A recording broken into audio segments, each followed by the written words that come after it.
बिस्मिल्लाहिर्रहमानिर्रहीम, अस्सलाम वालेकुम। Welcome to world view with Sadia Afzal. मशरिक वस्ता में जारी जंग इस वक्त 35वें रोज़ में दाखिल हो चुकी है। जो अमरीका और इजराइल के हमले हैं, अगर आपको ये लगे कि उसमें कमी आई है तो उसका जवाब होगा नहीं, क्योंकि शायद हमें ये खबरें दी गई कि जी अमेरिका बहुत ज़्यादा इंटरेस्टेड है। प्रेसिडेंट ट्रंप ये खुद बात करते आए कि हमें इस वक्त डील चाहिए, लेकिन उन्होंने एक वीडियो शेयर की और वो ईरान के अंदर एक पुल की तबाही के मनाजिर थे। एक ब्रिज को जो है वो तबाह किया गया और फिर ये कहा गया कि एक पुल तबाह हो चुका है और अब दोबारा ये इस्तेमाल के काबिल नहीं रहा, और तेहरान को भी दो टोक पैगाम दे रहा हूँ कि फौरी मुआहदा ना किया तो संगीन नताइज भुगतने होंगे। इजराइल की तरफ से भी जो ईरान के शहरी इलाके हैं, ख़ास तौर पे वहाँ पर हमले जारी हैं। ईरान की जवाबी कार्रवाइयाँ भी भरपूर हैं। अगर आप देखें तो अभी जो रीसेंट क्लेम्स आए हैं उसमें उन्होंने एक F-35 अमरीकी जहाज़ गिराने का दावा किया है। इससे पहले भी आपको याद होगा कि इसी तरह का F-35 और एक F-16 को लेके भी दावा किया गया था कि उसको भी गिराया जा चुका है। ईरान ने एक बार फिर से ये बात की है कि जितने मर्जी शहरी तनसीबात पर हमले कर लिए जाएं, उसके बावजूद भी हम हथियार नहीं डालेंगे। ये जो हालिया कुछ पेशरफ्त नज़र आई है, इसमें ऐसे लग रहा है कि जो मुज़ाकरात थे वो शायद सिलसिला कहीं बहुत ज़्यादा बैकग्राउंड में चला गया है, या वो नतीजा नहीं आया जो प्रेसिडेंट ट्रंप एक्सपेक्ट कर रहे थे और बार बार आपको सोशल मीडिया प्लेटफॉर्म्स पे उसका जिक्र करते भी नज़र आते थे। इसके अलावा भी अगर आप देखें तो अमेरिका में कुछ बड़ी तब्दीलियाँ हुई हैं। एक तो अटॉर्नी जनरल पैम बॉन्डी को जो है वो बरतरफ किया गया, बल्कि तब्दील कर दिया गया। उनकी जगह जो डेप्यूटी अटॉर्नी जनरल हैं उनको लगा दिया गया। और उससे भी बड़ी खबर यह है कि जो अमेरिका की आर्मी चीफ हैं जनरल रैंडी जॉर्ज, उनको ओहदे से फारिग कर दिया गया है। यूएस सेक्रेटरी ऑफ डिफेंस की तरफ से बाकायदा तौर पे इस पे बयान आया पीट हेग्सेथ की तरफ से कि जो प्रेसिडेंट ट्रंप और जो आर्मी के लिए या उनके विजन के मुताबिक चलेंगे वही इस ओहदे पर रहेगा। बहुत लोग इसको इस तरीके से भी ताबीर कर रहे हैं कि शायद अमेरिका की जो फ्रस्ट्रेशन है उनके मिलिट्री के टारगेट्स अचीव ना होने की, वो आपको इस सूरत में नज़र आ रही है और उसके लिए शायद वो जनरल रैंडी जॉर्ज को रिस्पॉन्सिबल ठहरा रहे हैं। मुज़ाकरात का अमल कहाँ चला गया, इस पर भी ज़रा बात करेंगे। एंड सेकेंडली जो स्ट्रेट ऑफ हॉर्मुज़ पे ईरान का कंट्रोल है, जो गिरफ्त है वो अपनी जगह पर मौजूद है। उसको जोकिंगली चलें president Trump straight of Trump ज़रूर कहते हैं, लेकिन उसका कंट्रोल आज भी ईरान के पास ही मौजूद है।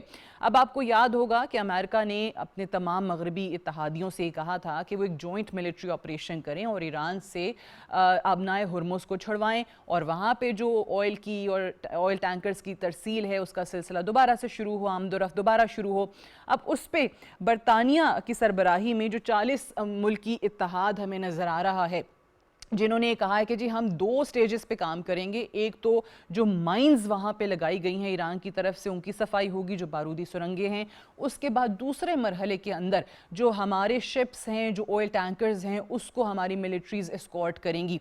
अब कहने को तो बड़े लोग कहते हैं कि बड़ा अच्छा प्लान लगता है, 40 ममालिक के इत्तेहादी जो फ़ौजी हैं वो इकट्ठे हो जाएंगे, लेकिन बहुत लोगों को लगता है कि प्लान करने में और एग्जीक्यूशन में अभी बहुत फासला बाकी है, और ये 40 ममालिक कभी भी ये रिस्क नहीं लेंगे कि अपनी मिलिट्रीज को यहाँ पे भेजें अनलेस कोई ईरान की तरफ से ऐसी रजामंदी शो की जाती है।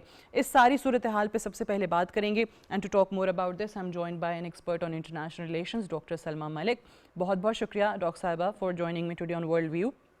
सबसे पहले तो ये बताइएगा, हमें बताया जा रहा था कि मुज़ाकरात हो रहे हैं और बड़ी अच्छी पेशरफ्त है, प्रेसिडेंट ट्रंप ने यही अल्फाज इस्तेमाल किए थे। ऑब्वियसली फिर पाकिस्तान, मिस्र है, तुर्की है, वो भी अपना किरदार अदा कर रहे थे। चाइना की तरफ से भी जो हमारे डिप्टी प्राइम मिनिस्टर चाइना गए, अभी चीनी वज़ीर ख़ारजा का फिर से इस पर बयान आया है। ये अमेरिका की तरफ से एक ऐसा हमला जो कि एक पुल का हमला है, और उसकी वीडियो जो है वो प्रेसिडेंट ट्रंप फिर शेयर करते हैं और एक ब्रिज की तबाही का क्रेडिट लेते हैं। ये क्यों फिर किया गया है, और आपको लगता है कि वाकई वो इतना मायूस हो चुके हैं कि उनको नज़र आ रहा है कि मुज़ाकरात का कोई नतीजा निकलने वाला नहीं है? जी, बहुत-बहुत शुक्रिया सादिया, आपने प्रोग्राम में आपका मुझे लेने का। देखिए, इसके 2-3 पैराए हैं। नंबर एक तो ये कि नेगोशिएशंस जब भी अमेरिका की तरफ से ईरान के साथ हुई हैं, तो अब ये एक तसलसल बन चुका है कि एक तरफ नेगोशिएशंस चल रही होती हैं, नेगोशिएशंस का नारा लगाया जा रहा होता है, मुज़ाकरात को, और दूसरी तरफ जो है अमेरिका अपनी जंग की तैयारी करता है। बिल्कुल। इन्होंने 2 दफ़ा पहले ये चीज़ की है, 2 साल पहले था, अब इस दफ़ा इन्होंने यही किया और ईरान पे हमला किया, उनकी सियासी और जो थी फौजी क़यादत को टारगेट करके उनको जो है ख़त्म किया गया। अब भी जब मुज़ाकरात की बात शुरू हुई थी और ये भी बात हुई थी कि सह-फ़रीक़ी मुज़ाकरात होंगे, पाकिस्तान उसमें कलीदी किरदार अदा करेगा, तो सारे लोग हम यही कह रहे थे कि अगर ये जो मुज़ाकरात हैं, how honest a player is USA, क्या वो वाक़ई ही चाहते हैं कि मुज़ाकरात फ़ॉर मुज़ाकरात किए जाएँ, या फिर वो मुज़ाकरात की शक्ल में एक तरफ मसरूफ़ रख के वो अपना काम पूरा करेंगे। देखिए 2-3 इसमें भी पैराए हैं। नंबर 1 ये कि अमेरिका, जहाँ लेट्स से अगर अमेरिका एक बहुत ऑनेस्ट ब्रोकर है, ट्रंप एडमिनिस्ट्रेशन ऑनेस्ट ब्रोकर है और वो चाहती है कि ऑनेस्ट एक्टर है, वो चाहते हैं कि मुज़ाकरात हों और पाकिस्तान उनको ब्रोकर करे। तो उसमें जो एक चीज़ हम हमेशा भूल जाते हैं कि इस लड़ाई में सिर्फ अमेरिका अकेला नहीं है, बिल्कुल। इज़राइल भी है, और एक बहुत प्रोएक्टिव इज़राइल की जो जूइश लॉबी अमेरिका में सरगर्म है, वो बहुत ज़्यादा इन्वॉल्व है और उन्हीं के कहने पे ये सारी जंग हुई है और ये सारी चीज़ें जिस तरह अनफोल्ड हो रही हैं हो रही। तो क्या वो are they on the same page? दूसरी चीज़ ये है कि मुज़ाकरात की शक्ल दे के पीछे से जो वो दिल चाहता है वो करना चाह रहे हैं वो करेंगे, जिसमें वो ममालिक पाकिस्तान बाशमूल जो मुज़ाकरात करवाना चाहते हैं बहुत ऑनेस्टी के साथ, तो उनके लिए एक बहुत बड़ा एम्बैरेसमेंट का सामान पैदा होता है। तीसरा ये है कि मुज़ाकरात को गर्म करके रखते हुए अमेरिका ये चाह रहा है कि उसको एक लेवरेज मिले ईरान के ऊपर, और जब वो मुज़ाकरात की टेबल पर आए तो वो एक सुपीरियर फॉर्म की ज़रूरत में आए, की सूरत में आए। ये 2-3 जो हैं सिनारियोज़ हैं, और मैं तीसरे सिनारियो पे ज़्यादा डेवलप करूँगी कि वो ये चाह रहे हैं कि हमारे पास एक सुपीरियॉरिटी ज़रूर कायम हो, क्योंकि अमेरिका अपना moral ground not only internationally बल्कि डोमेस्टिकली बहुत बुरी तरह लूज़ कर चुका है। वो बिल्कुल। लोग जो ईरान के बारे में अच्छी ओपिनियन नहीं रखते थे, वो भी ये कह रहे हैं कि भाई इस जंग की ज़रूरत क्या थी, और that is happening with in America. तो वो ये चाह रहे हैं कि एक अपना लेवरेज रखें, एक अपना अपर हैंड रखें, और वो सिर्फ अब स्ट्रेटिजिक अपर हैंड हो सकता है, क्योंकि रिजीम चेंज से बहुत सारे लोगों को कोई फ़र्क नहीं पड़ता, और रिजीम चेंज जिस तरह वो चाह रहे थे वो होती दिखाई नहीं देती। और अमेरिका के लिए ख़ास तौर पे ट्रंप एडमिनिस्ट्रेशन के लिए ये यू टर्न लेना जो है कोई true. But they unique are बात स्टिल नहीं है, क्लेमिंग कि इट्स हमने वेरी रिजीम चेंज यूजुअल। कर दिया है, जबकि सब जानते हैं कि जी रिजीम बिल्कुल। चेंज की जी बिल्कुल। डेफिनेशन ये नहीं साथ है। वो ये भी कहते हैं कि हमने रिजीम चेंज कर दिया है, कि जो एक जनरेशन हमने वाइप आउट किया और जो नेक्स्ट जनरेशन आई है तो उसको हम रिजीम चेंज समझ रहे हैं। तो आप ये देख बिल्कुल। सकते हैं कि जो शिफ्टिंग गोल्स हैं उनके, वो बहुत सडन हैं, बहुत स्विफ्ट हैं।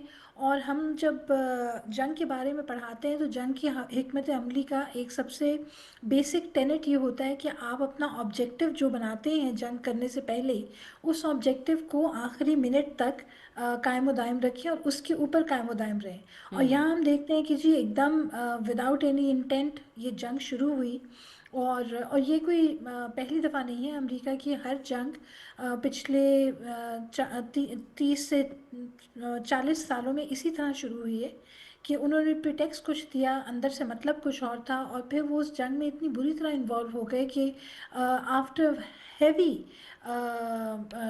फिज़िकल लॉसेस वो बड़ी मुश्किल से अपनी जान छुड़ा के उन जंगों से निकल सके। सो ये एक बहुत बड़ा एस्पेक्ट है।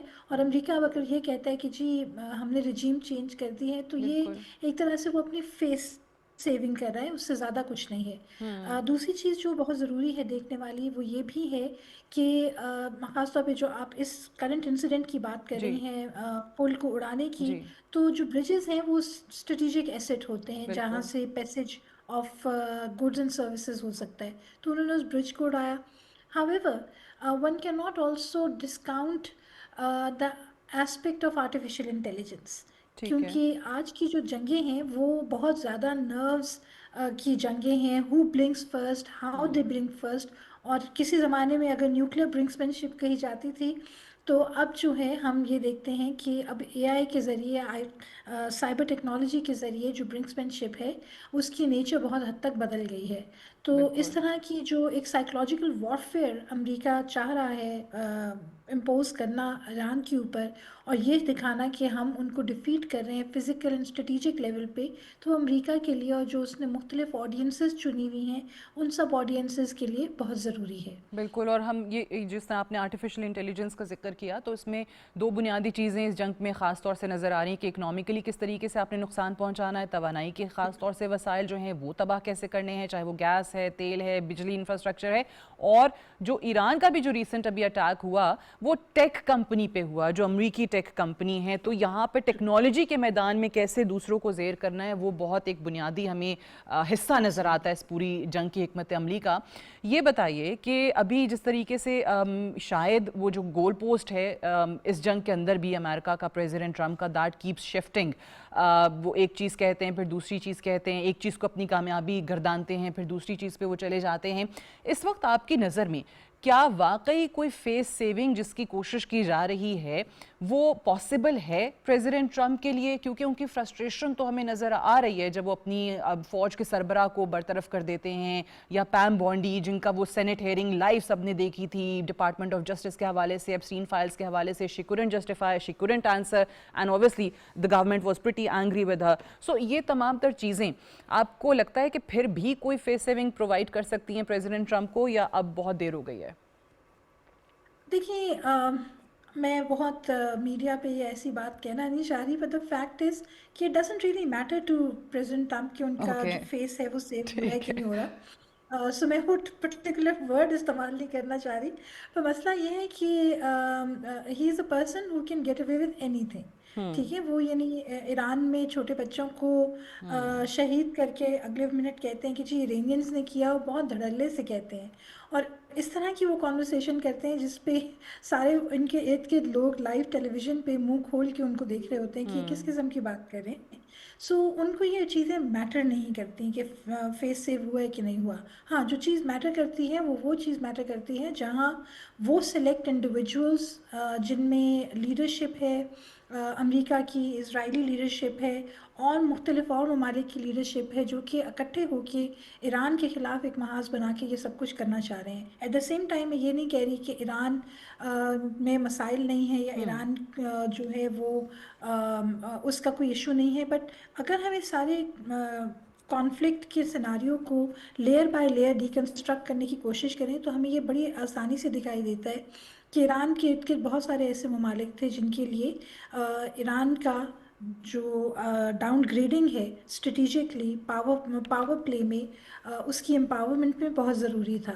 और प्रेसिडेंट ट्रंप ने मौजूदा हालात में कुछ ऐसे अल्फाज इस्तेमाल किए हैं अपने इत्तेहादी लीडरशिप्स के लिए, चाहे वो यूरोपियन हो चाहे वो अरब लीडरशिप हो, जो कि इंतहाई एम्बैरसिंग है।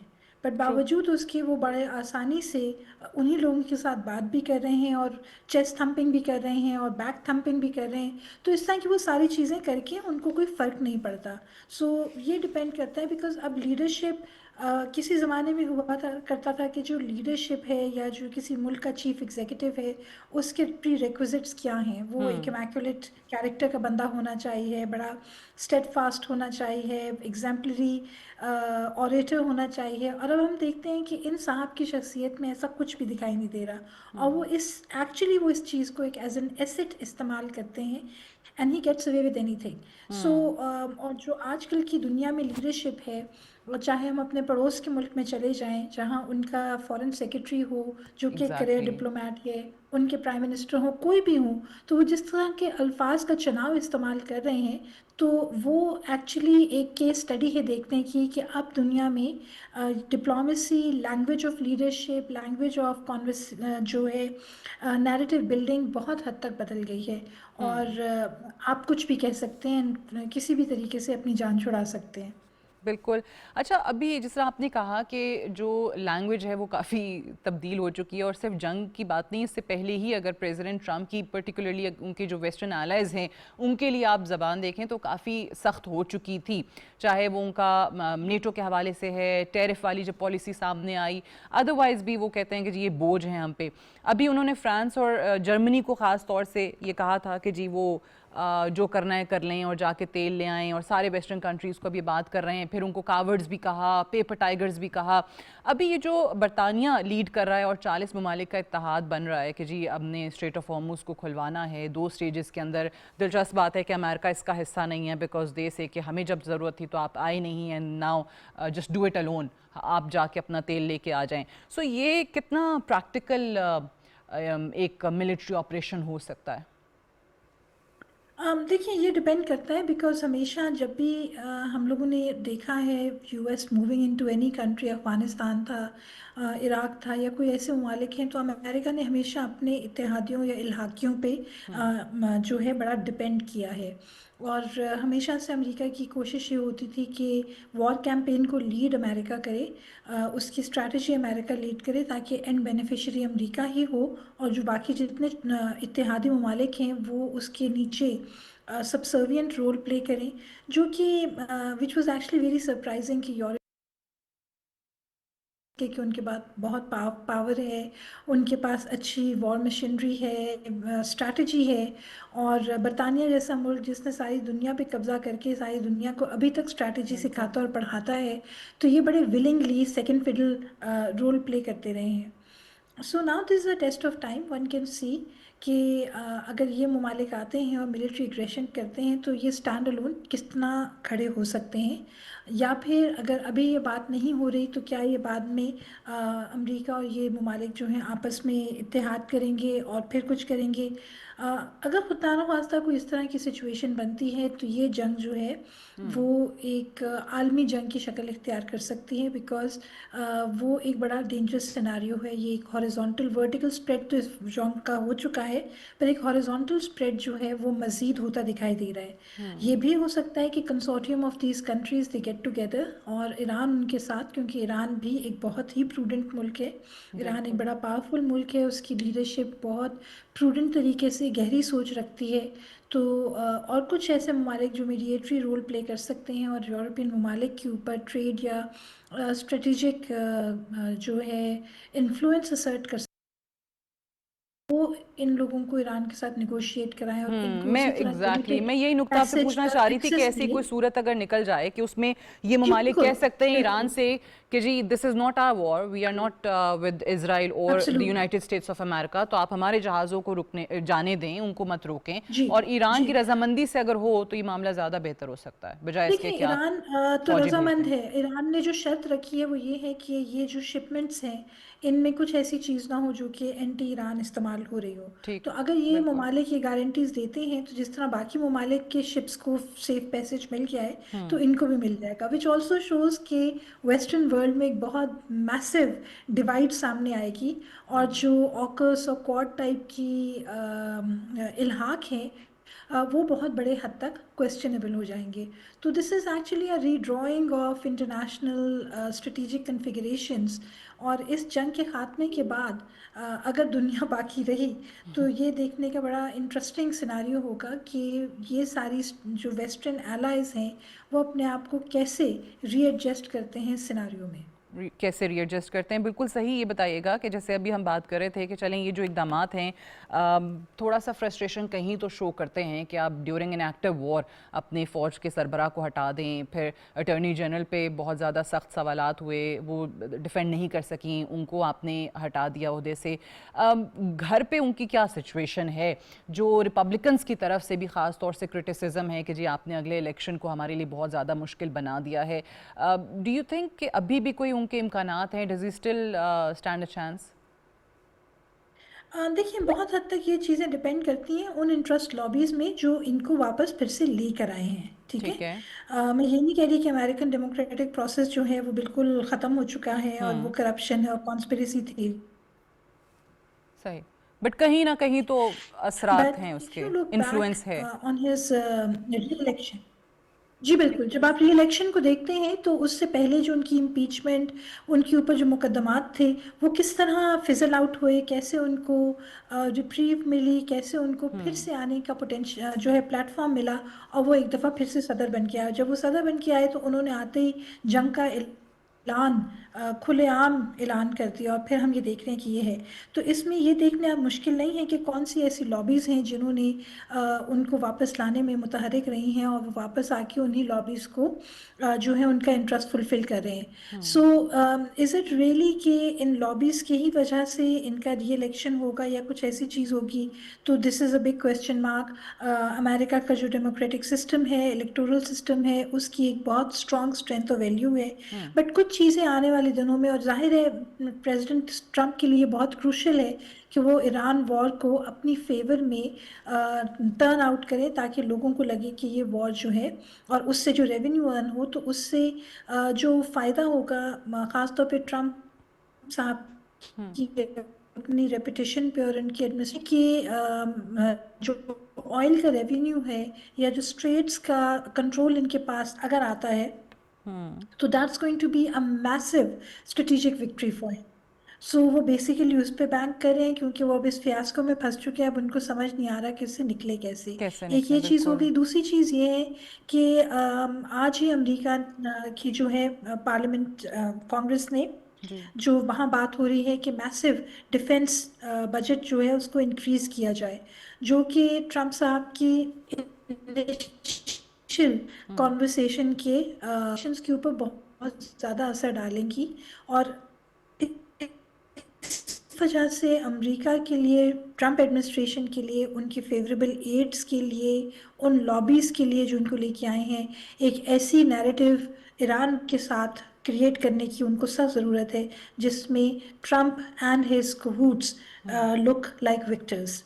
दे तो लुक ये लाइक इनके विक्टर्स, लिए बहुत बिल्कुल। ज़्यादा ज़रूरी एलिमेंट है फॉर बिल्कुल survival and for their future. सही। अच्छा, एक और चीज़ आखिरी में आपसे जानना चाहूँगी चाइना के हवाले से, क्योंकि चाइनीज़ जो फॉरेन मिनिस्टर हैं वो काफ़ी इस वक्त एक्टिव नज़र आ रहे हैं। वो सऊदी अरब के फॉरेन मिनिस्टर से भी उनकी बात हो रही है, हमारे फॉरेन मिनिस्टर से भी उनकी मुलाकात हुई है, जर्मन फॉरेन मिनिस्टर ख़ास तौर से जो अमेरिका के अगेंस्ट बयान दे चुके हैं, इसराइल की इस जंग के अगेंस्ट बयान दे चुके हैं, EU के जो फॉरेन मिनिस्टर हैं उनसे भी बात हुई है।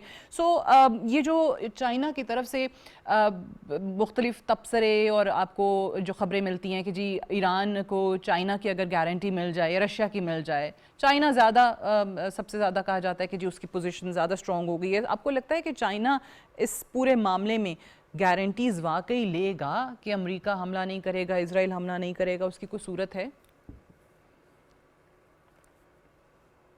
देखिए सादिया, एक चीज़ बड़ी वाज़ेह है कि चाइना ने इन पिछले एक तिहाई में अपने आप को as a mediator and as a very strong steady international actor के तौर पे मनवाया है। बिल्कुल। चाहे वो सऊदी इरानियन रिप्रोचमा था, चाहे दो तीन और इस तरह के एलिमेंट्स थे जिसमें अनकंडीशनल जो है दोस्तियां करवाई हैं और चीज़ों को सेटल किया है। और जिस विजन के साथ और स्टेडफास्टली चाइनीज़ अपनी इकोनॉमिक एंड स्ट्रेटेजिक गोल्स को फुलफिल कर रहे हैं, उनके जो ग्लोबल इनिशिएटिव्स हैं, जो अब 5 इनिशिएटिव्स बन चुकी हैं, किस तरह उनको वो one by one to the date exact तरीके से उनको परफॉर्म करने की कोशिश कर रहे हैं, ये वेस्ट के लिए और ख़ासतौर पे अमेरिका के लिए एक बहुत बड़ा लम्हा फ़िक्रिया है। और वो इस वजह से उस प्रोसेस को बार बार डिरेल करने की भी कोशिश करते हैं। बट चाइना का इंटरेस्ट है इन सारे ममालिक में, ईरान में भी, पाकिस्तान में भी, और उसका ऑयल का एक बहुत मैसिव फ्लो ईरान से जाता है जैसे वो वेनेजुएला से जाता था। सो बेसिकली अगर हम इस जंग में देखें तो जो एक्टर है जो सबसे ज़्यादा इफेक्टेड नज़र आता है, तो ये तो फ्रंट पे आपको लोग दिखा रहे हैं, पीछे जो पावर टसल है वो तो ट्रंप एडमिनिस्ट्रेशन की चाइना के साथ है। So China true. इन सारे ममालिक के साथ जो कॉन्वर्सेशंस कर रहा है, और वो बहुत अनइमोशनल किस्म की, logical, dispassionate, yet very very precise conversation हो रही है जिसमें वो दुनिया का जो खासतौर पे जो चाइना का लास्ट इनिशिएटिव आया था SCO समिट के ऊपर, उन्होंने कहा था कि we want to rebuild the global international norms and order, जो कि अमेरिका फिजल आउट कर रहा है। तो वो हम उसको री इन्विगरेट करना चाह रहे हैं ताकि इंटरनेशनल रिजीम्स जो हैं, इंटरनेशनल एक्टर्स जो हैं, वो प्रोटेक्टेड रहें, कॉन्फ्लिक्ट ख़त्म हो, ग्लोबल प्रोग्रेस हो। So China wants partners in peace rather than partners in conflict. और ये ममालिक जब ये देखेंगे कि हमें partnership in peace as well as prosperity मिल रही है, पीस होगा तो उसके पीस डिविडेंड्स निकलेंगे। ठीक है, कॉन्फ्लिक्ट के अपने डिविडेंड्स बहुत होते हैं, जहाँ कॉन्फ्लिक्ट होता है उसकी एक बहुत पावरफुल इकोनॉमी होती है। बिल्कुल। एक पावरफुल इकोनॉमी कॉन्फ्लिक्ट करवाती है और एक पावरफुल इकोनॉमी उस कॉन्फ्लिक्ट की बेनिफिशियरी होती है। बट वो चाइनाज मॉडल इज कि आप जो कॉन्फ्लिक्ट के बजाय पीस की जो इकोनॉमी है से बेनिफिट करें, और वो लॉन्ग चाइना कॉन्वर्सेशन कर रहा है। जब उनको इस बात में फायदा दिखाई देगा, और पहले भी चाइना का एक बहुत फेवरेबल क्लाउड रहा है, फ्रेंडली क्लाउड रहा है सऊदी अरेबिया के साथ और बाकी कुछ ऐसे ममालिक के साथ बिल्कुल। जिनका आपने जिक्र किया है, तो इंशाल्लाह इसमें एक बहुत बेहतरी दिखाई देगी। एंड व्हाट अबाउट रशिया, क्योंकि रशिया के हवाले से भी यही खबरें थी कि रशिया या चाइना की गारंटीज, बट ऑब्वियसली रशिया शायद बहुत से ममालिक के लिए उस हद तक एक्सेप्टेबल नहीं है जैसे डिप्लोमेटिक किरदार चाइना ने या चाइनीज़ ऑफिशल्स ने अदा किया है। सो जी रशिया की बिल्कुल। तरफ से ये ज़रूर कहा जा रहा है कि वो ईरान की मदद कर रहे हैं, इंटेलिजेंस फराहम कर रहा है, यूएस एसेट्स जो हैं खत्ते में वो बताए जा रहे हैं, बट क्या ये गारंटीज या सीज फायर कराने में भी उनका कोई किरदार हो सकता है? देखिए, हो जरूर सकता है अगर अमेरिका ये चाहे तो। बट अभी जिस बिल्कुल। तरह हमें दिखाई दे रहा है कि यूक्रेनियन लीडरशिप जो है सऊदी अरेबिया के साथ जा रही है, कोई कहीं जा रही है, तो वही जो मैंने आपसे पहले भी बात की आपके एक सवाल के जवाब में, कि एक हॉरिजॉन्टल स्प्रेड होता हुआ दिखाई दे रहा है। बिल्कुल। रशिया चाइना एक साइलेंट क्लाउड प्रोवाइड कर सकते हैं इकट्ठा होके, और वो कर भी रहे हैं। जहां ईरान जो है, जो अभी इतना स्ट्रांगली खड़ा हुआ है, रिजिलियंटली खड़ा हुआ है, जहां ईरान की अपनी इंटरनल रिजॉल्व एंड स्ट्रेंथ्स हैं, वहाँ ये दोनों ममालिक बहुत हद तक ईरान को वो साइलेंट सपोर्ट प्रोवाइड कर रहे हैं जो उसकी इस सारे इंफ्रास्ट्रक्चर को स्ट्रांगली होल्ड किए हुए हैं। अदरवाइज वेरी रियलिस्टिकली अगर हम ये देखते हैं कि अमेरिका और इसराइल मिलके जी। ईरान को नुकसान जब पहुंचाना चाहते हैं, और द टाइप ऑफ, क्योंकि हम इसराइल की तो बात ही नहीं कर रहे, हमें फ्रंट पे सिर्फ अमेरिका दिखाई दे रहा है। जी। असल जो सारा का सारा खेल है वो इसराइल का रचाया हुआ है, या ट्रू। जूश लॉबी का रचाया हुआ है।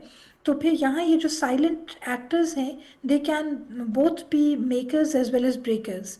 सो अगर ठीक रशिया है। और चाइना मेकर्स का रोल प्ले करते हैं, तो that would be highly beneficial and that can actually help restore a global balance, जो कि बहुत हद तक अमेरिका की एक तरह की जो यूनिलैटरलिज्म है, जो कि बहुत हद तक अब डिफ्यूज भी हो चुकी है, तो उसको काउंटर बैलेंस करेगा। उसको काउंटर बैलेंस करेगा। डॉक्टर सलमा मलिक साहबा, thank you very much for joining me today on world view. Will take a short break here, stay tuned.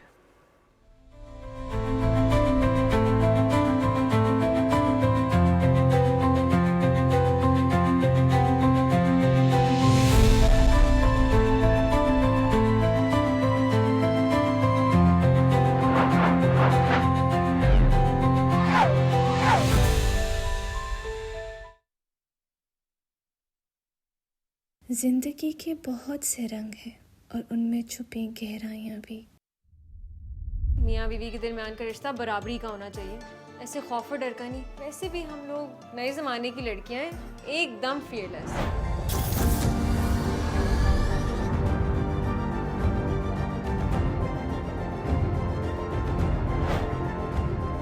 मेरी बेटी की जिंदगी बर्बाद करने के तुम्हें कोई हक नहीं था। मैं उसे बहुत मोहब्बत करती हूँ, ये बात आप जानती हो।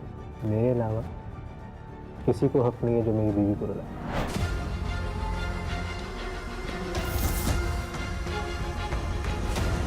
आमिर, ये सब झूठ है। आप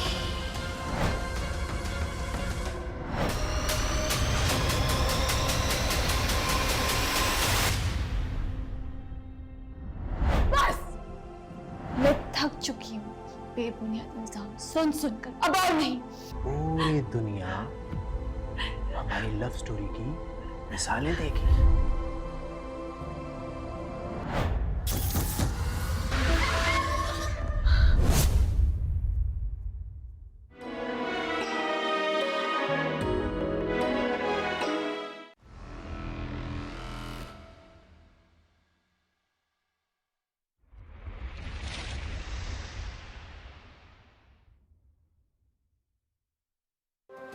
बुलंदुबाला पहाड़,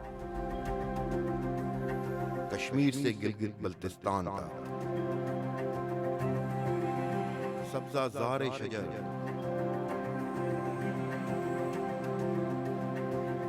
सहरा से समुंदर तक, कराची से खुंजराब तक,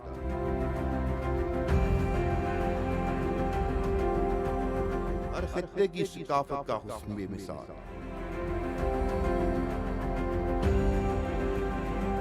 ये है मेरा, आप सबका, हम सबका पाकिस्तान।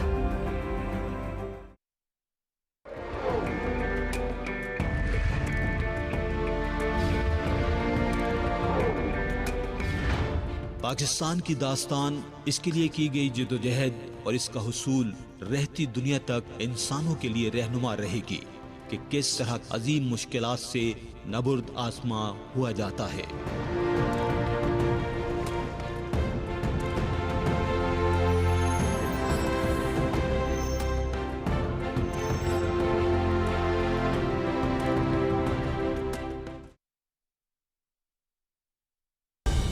दुरुस्त, हर वक्त, बर वक्त।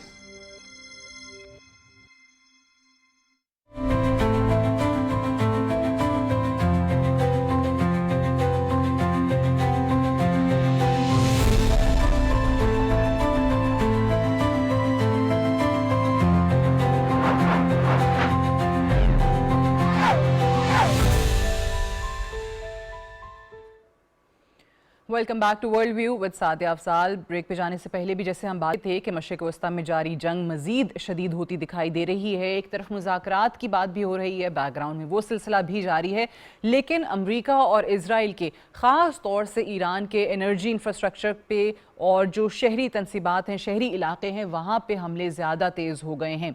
अब ये जो मंजरनामा है मशरिक़ वस्ता में, इसने एक तरीके से पूरा ये जो जियोपॉलिटिकल नक्शा है या दुनिया का निज़ाम है वो तब्दील करके रख दिया है। आपको जो टेक्नोलॉजी इंफ्रास्ट्रक्चर है वहाँ पे भी एक दूसरे के ममालिक पर हमले नज़र आते हैं। आपको जो इकॉनमी को कैसे नुकसान पहुँचाना है दुश्मन की, उसके लिए भी कोई नई नई जंगी हिकमत अमली सामने आ रही है। और अब जाहिर है ये जो तेल का बहरान पैदा हुआ है, ये सिर्फ तेल ही नहीं है, गैस, बिजली, ये तमाम चीज़ें जो हैं ये मुतासिर कर रही हैं पूरी दुनिया को। और ओबियसली हम हर जगह पे मुश्किलात देख रहे हैं। पाकिस्तान में भी ओबियसली फ्यूल महंगा हुआ है, उससे लोगों की मुश्किलात बढ़ी हैं, लेकिन हमारे यहाँ फिर चले मौशी बहाली के लिए कोई ना कोई कोशिश आपको नज़र आ जाती है। SIFC की सूरत में कुछ फास्ट ट्रैक करने की चीज़ों को कोशिश की जा रही है। आपके पड़ोस में अगर आप देखें भारत में, तो वहाँ तो एक बहुत ज़्यादा बहरान पैदा हो चुका है। LPG सिलेंडर वगैरह की शॉर्टेज हो गई है। मुंबई से राजस्थान तक एक बड़े हिस्से को मफलूज कर दिया है इस बहरान ने। और यहाँ तक कि आपको सड़कों पे भी गाड़ियों की लंबी कतारें नज़र आ रही हैं। अगर आप अभी भी इस जंग को देखें तो इस जंग के थमने के कोई आसार नज़र नहीं आ रहे। हालांकि बड़े बातें की गई कि जी अगले 2 से 3 हफ्तों के अंदर ये जंग ख़त्म हो जाएगी, किसी और ने नहीं, प्रेसिडेंट ट्रंप ने क्लेम किया। लेकिन साथ ही साथ अगर वो अपनी फ़ौज के सरबराह को एक एक्टिव वॉर के दौरान बरतरफ करते हैं, अटॉर्नी जनरल को हटाते हैं, तो इससे बहुत से शकूक व शुबहात पैदा होते हैं उनके इस दावे को लेके। इसी पे ज़रा बात करेंगे। To talk more about this I am joined by a very renowned defence and security analyst general Zahid Mahmood साहब। बहुत बहुत शुक्रिया जनरल साहब for joining me on world view.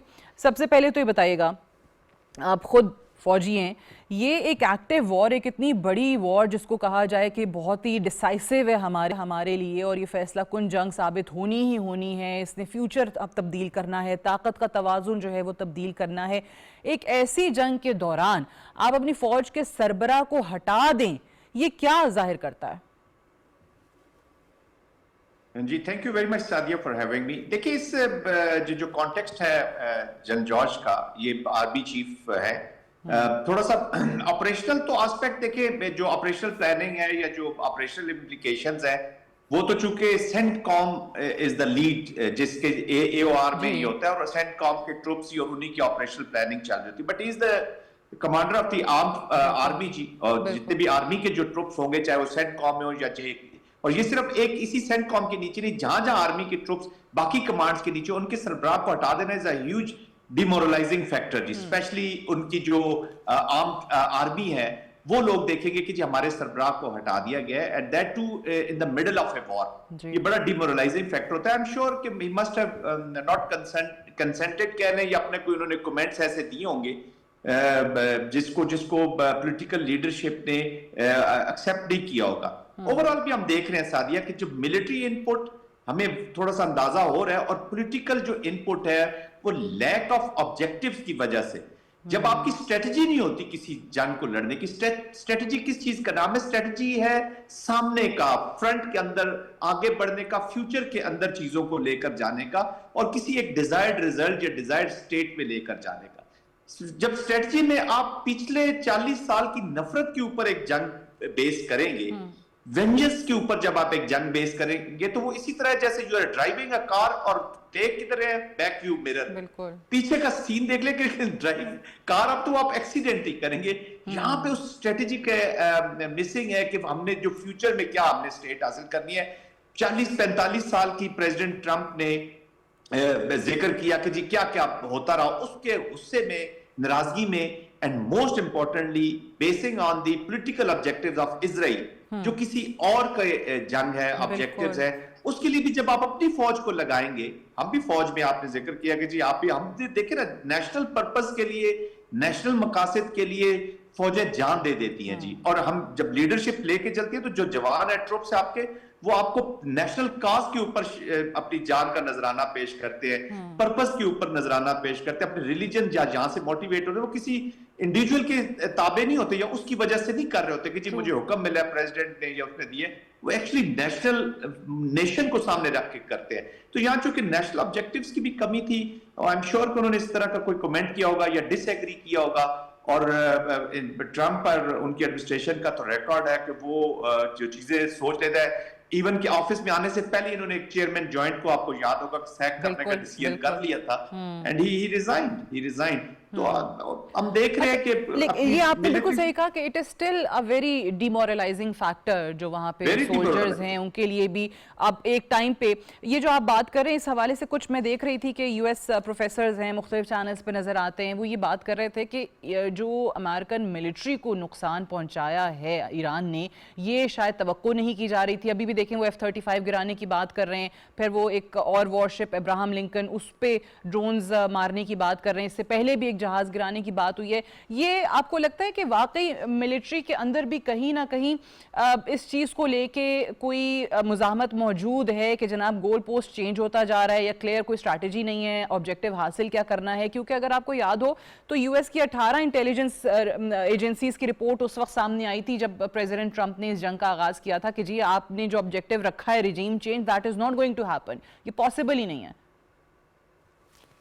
तादिया, देखिए ये सेकंड वर्ल्ड वॉर तो है नहीं जी कि जी आप रॉयल आर्मीज को लेकर गए हुए हैं और किसी को इंफॉर्मेशन ही नहीं है। Today every soldier not only American, आप पाकिस्तान का, दुनिया का कोई भी soldier he is very well aware कि व्हाट्स हैपनिंग अराउंड। ये जो मोबाइल फोन उसने उठाया है, उन्हें 3-4 इंच की जो स्क्रीन उसने उठाई, he is very well aware कि क्या हो रहा है।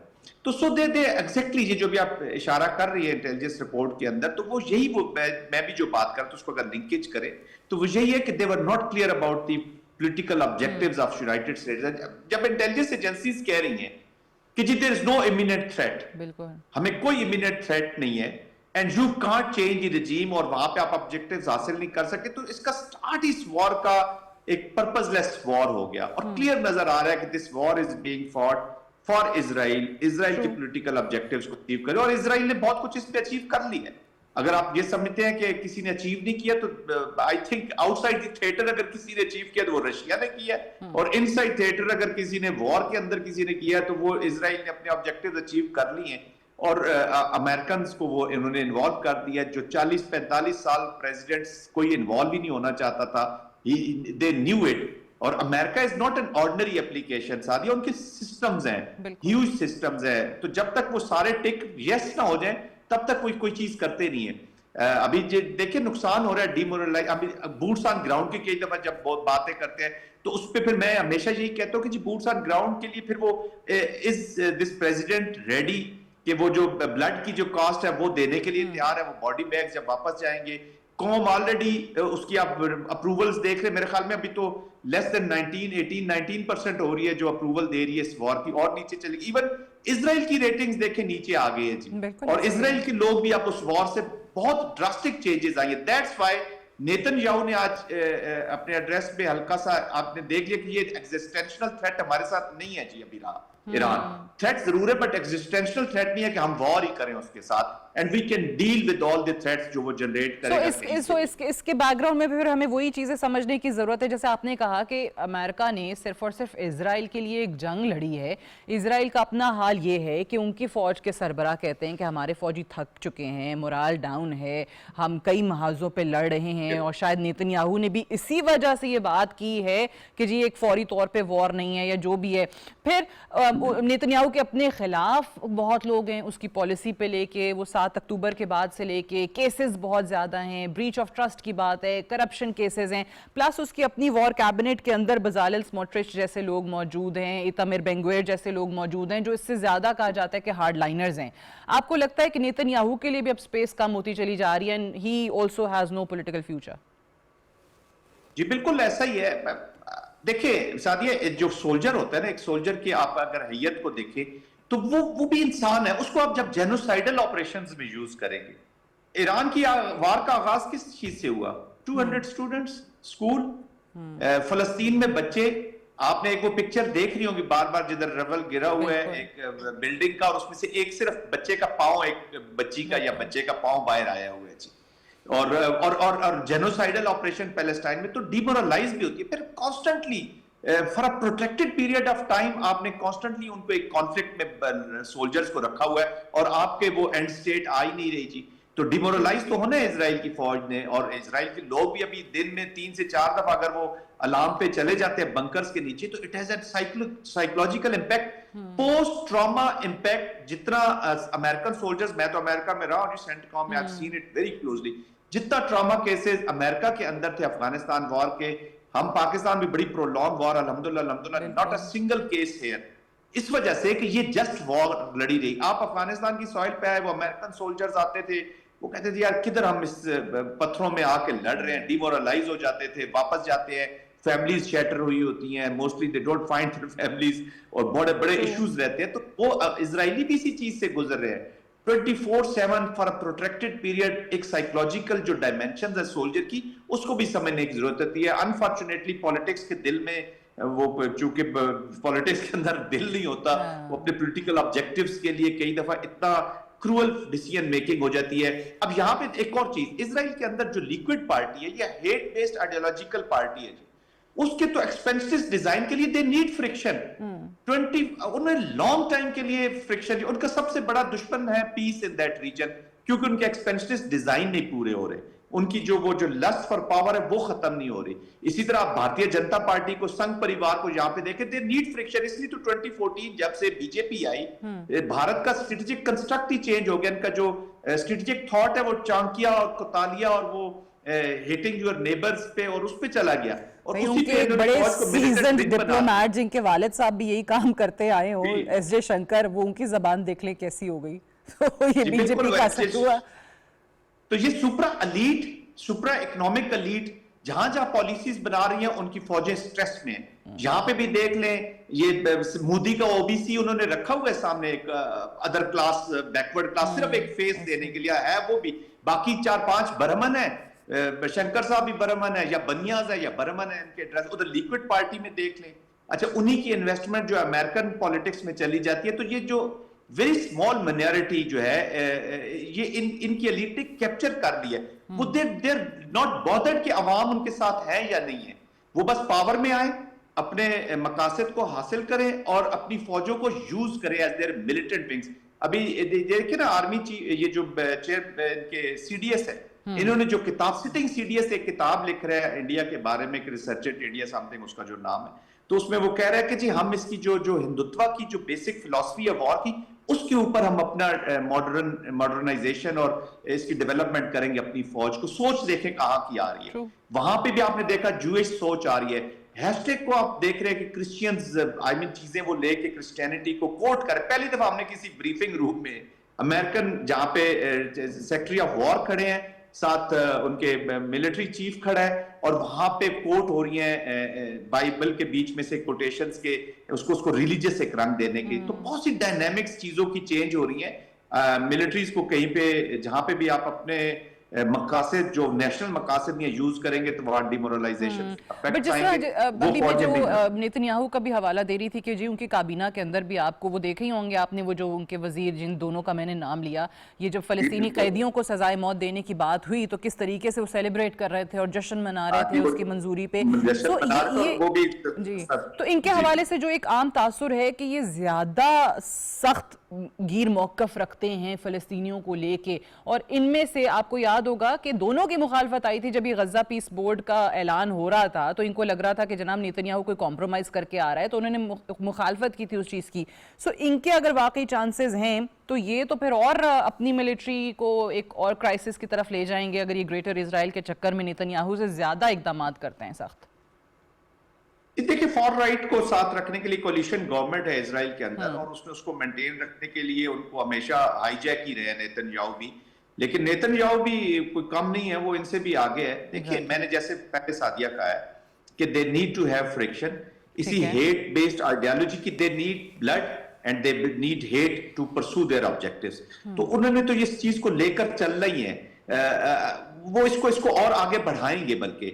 और बट वार अगर इसी तरह जारी रही और इसी तरह जेनोसाइडल इनकी एप्लीकेशन होती रही तो फिर आप देखेंगे कि मेरे ख्याल में इजराइल के लोग भी इनसे तंग आएंगे जी।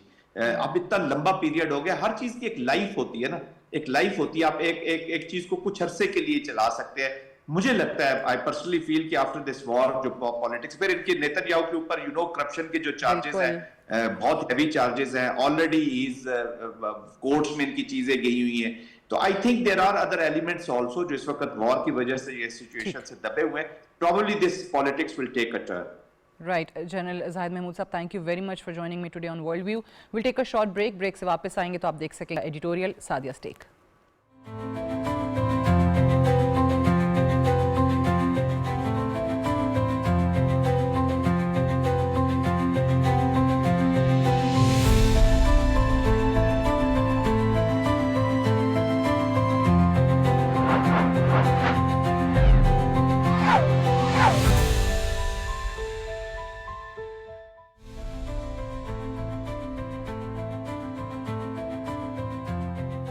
मशरिक़ वुस्ता एक बार फिर से जंग की लपेट में है और इस बार ये जंग सिर्फ मिसाइलों या फ़ज़ाई हमलों तक महदूद नहीं है।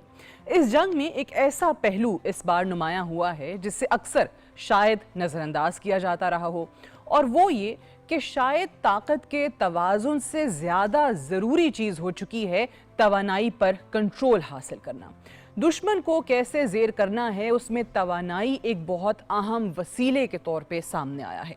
अब इस जंग में भी हम देख रहे हैं कि आपको जहां तवानाई के वसाइल मौजूद हैं, जहां ऑयल रिफाइनरीज हैं, जहां बिजली का इंफ्रास्ट्रक्चर है, वहां पर हमले ज़्यादा नज़र आ रहे हैं और शायद ये माना जा रहा है कि जिसका कंट्रोल तेल पर होगा वही ताकतवर साबित होगा। इसी तनाजुर में अगर आप आबनाए हुर्मुज़ की बात करें जो कि एक बहुत कलीदी किरदार अदा करता है, दुनिया के 20% ऑयल की तरसील यहाँ से होती है, उस पे ईरान के कब्ज़े ने एक तरीके से पूरी दुनिया को झंझोड़ के रख दिया है। और अगर आप बात करें पाकिस्तान जैसे तरक्की पजीर ममालिक की तो यकीनी तौर पे वहाँ उसके असरात ज़्यादा आए हैं, मईशत बहुत ज़्यादा मुतासिर हुई है। लिहाजा अगर आप पूरी जंग हिकमत अमली को देखें तो आपको ये समझ में आता है कि दुश्मन को मईशत के एतबार से कैसे ज़ेर करना है, उसकी मौशी हालत को कैसे अबतर बनाना है, ये तरजीह बन चुकी है इस बार जंग में जो जदीद जंगी हिकमत अमली नज़र आती है। इसी तरीके से हम ये देख रहे हैं कि इजराइल और अमेरिका की तरफ से भी जो अटैक्स ईरान पे किए जाते हैं तो उसका भी टारगेट सबसे पहले जो रखा जाता है वो तवानाई के वसाइल रखे जाते हैं, उनका बिजली का इंफ्रास्ट्रक्चर रखा जाता है। अब तवानाई सिर्फ और सिर्फ तेल तक महदूद नहीं है, इसमें गैस भी शामिल है, इसमें बिजली भी शामिल है, हत्ता कि डिजिटल इंफ्रास्ट्रक्चर भी शामिल है। लिहाजा आपको मौशी एतबार से और तकनीकी बुनियादों पर अगर सबकत हासिल है तो ये इस चीज़ की एक बहुत बड़ी निशानी बन चुकी है कि आप ये जंग जीत रहे हैं। अब ये पहला मौका नहीं है कि तवानाई को या तेल को इस तरीके से इस्तेमाल किया गया हो। आपको याद कराते चलें कि तारीख़ गवाह है इस बात की कि 1973 की अरब इजराइल जंग के अंदर भी हमने यही देखा था कि जब ओपेक कंट्रीज ने तेल महदूद कर दिया, उसकी तरसील को थोड़ा सा रोक दिया, तो वहाँ मगरबी दुनिया बहुत ही ज़्यादा बौखलाहट का शिकार हो गई। एक तरीके से मगरबी दुनिया की पूरी मईशत को झंझोड़ के रख दिया था ओपेक कंट्रीज़ के इन इकदाम ने। इसी तरीके से इसी हिकमत अमली को इस बार भी आपको ईरान अमेरिका इजराइल जंग में इसी किस्म के मनाजिर नज़र आ रहे हैं, जहां तरजीह ये है कि दुश्मन को मौशी एतबार से कमज़ोर किया जाए और उसमें सर फहरिस्त अगर कोई चीज़ आती है तो वो तेल के, गैस के, बिजली के ज़खायर हैं और साथ ही साथ डिजिटल इंफ्रास्ट्रक्चर है। लेकिन यहाँ पे आलमी रहनुमाओं को एक बात ज़रूर ज़हननशीं कर लेनी चाहिए कि अगर इसी तरीके से तवानाई के वसाइल एक दुश्मन के ख़िलाफ़ या एक दूसरे के ख़िलाफ़ इस्तेमाल होते रहे तो वो सिर्फ एक ख़ित्ते तक, एक मुल्क तक महदूद नहीं रहेंगे। उसके असरात आपको फिर पाकिस्तान में भी नज़र आएंगे, आपको पूरे एशिया में नज़र आएंगे, आपको पूरे मशरिक़ वस्ता में नज़र आएंगे, आपको पूरी दुनिया में उसके असरात किसी सूरत भी मुस्बत नज़र नहीं आएंगे। सो लिहाजा ऐसा कोई भी इक़दाम जो कि आलमी इस्तेहकाम को कमज़ोर करके रख दे या उसके लिए पेचीदगी पैदा कर दे या उसके लिए ख़तरा बन जाए, ऐसे किसी भी इक़दाम को करते हुए आलमी रहनुमाओं को 100 बार सोचना चाहिए कि हम कैसे इस दुनिया का इस्तेहकाम, इस दुनिया का अमन तबाह कर रहे हैं अपने अज़ाइम के लिए और अपनी ताकत को इस दुनिया में मनवाने के लिए। That's all for tonight. Good night and अल्लाह हाफ़िज़।